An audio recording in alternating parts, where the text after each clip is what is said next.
আসসালামু আলাইকুম এভরিওয়ান। আজকে তোমাদের দেখাবো জিওল মাছ কিভাবে ফর্সা করতে হয়। ভিডিওটা হবে জিওল মাছের ফর্সা ট্রিটমেন্ট নিয়ে। এই যে জিওল ভাই, আজ তোর কপালে বড় সার্ভিস আছে।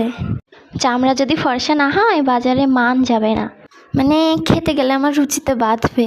তাই তোকে আজকে একদম গ্লো এন্ড লাভলি করে দেব। কালো চামড়া কেন রাখলি ভাই, তোকে আজকে একদম গ্লো এন্ড মডেল করে দেব।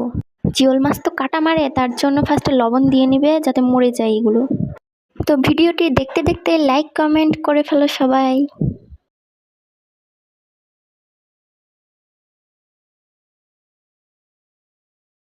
এখন শুরু হচ্ছে জিওলের hair cutting look changing treatment.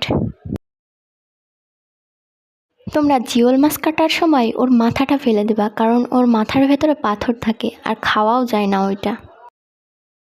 এখন শুরু হচ্ছে জিওল ফেয়ারনেস ট্রিটমেন্ট।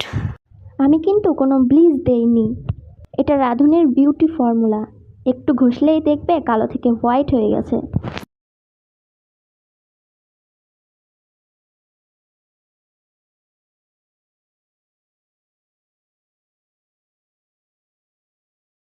আহারে, এ তো এখন মাছ না, ফেয়ার অ্যান্ড লাভলি।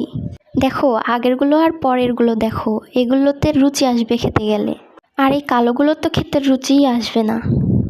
তো তোমরা এভাবেই পরিষ্কার করে নিতে পারো আর ফর্সা করে নিতে পারো। এখন তোর নাম জিওল না, জিওল প্রিন্সেস। ওরে বাবা, এই যে গ্লো মারতেছে। এখন শুধু হালকা একটা ফেস প্যাক লাগালেই রেড কার্পেট রেডি, মানে ফ্রাই প্যানে। সবাই লাইক কমেন্ট শেয়ার করে দেবে। আল্লাহ হাফেজ।